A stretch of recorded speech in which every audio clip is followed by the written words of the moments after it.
ang ganda. Ayan.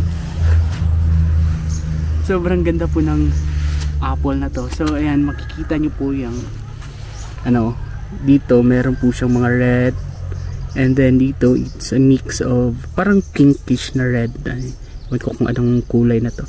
So meron din po siyang line dito na white. Yan, sobrang ganda po talaga ng nag-araw po mga ka-apple. So nandito po tayo ngayon sa nursery ng ating mga fruit trees, gaya nitong mga apple. So madami na po ngayon, mga seed brown po.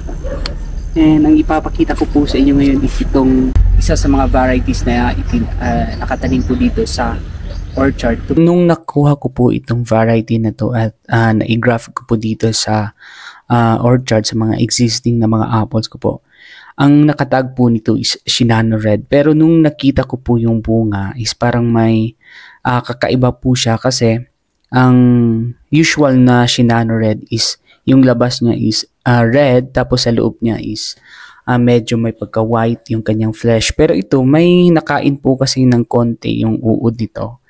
Ayan, so kung mapapansin niyo po, meron na po yung mga kinakagat dyan sa kanyang dahon and mismo sa bunga.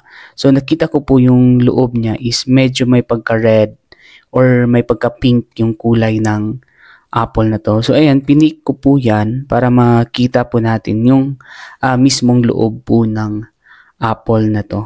So para mas malaman natin kung tunay nga ba itong Shinano Red. So ayan, ipipik na po natin ito. Ayan, meron tayong na-harvest from this apple na grafted last December.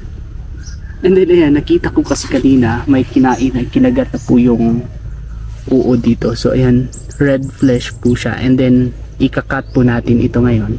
Titingnan natin kung ano talagang itsura nitong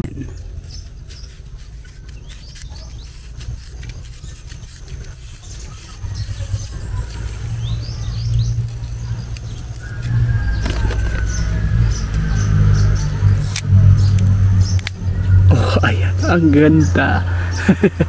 Ayan, sobrang ganda po ng apple na to. So ayan, makikita nyo po yung ano, dito meron po siyang mga red, and then dito it's a mix of parang pinkish na red. Ewan ko kung anong kulay na to. So meron din po siyang line dito na white. Yan, sobrang ganda po talaga ng apple na to. So ayan, kapag ka nag-graft po tayo ng apples, usual na fruiting yan is mga nasa 2 to 3 years. Pero ito, namunga po sa after 5 months. So ayan na nga po, na-confirm na po natin na hindi po ito Shinano Red variety ng apple, kundi isa po siyang Red Love variety ng apple. So sobrang maganda naman pong variety na to. Ayan, sa kulay pa lang.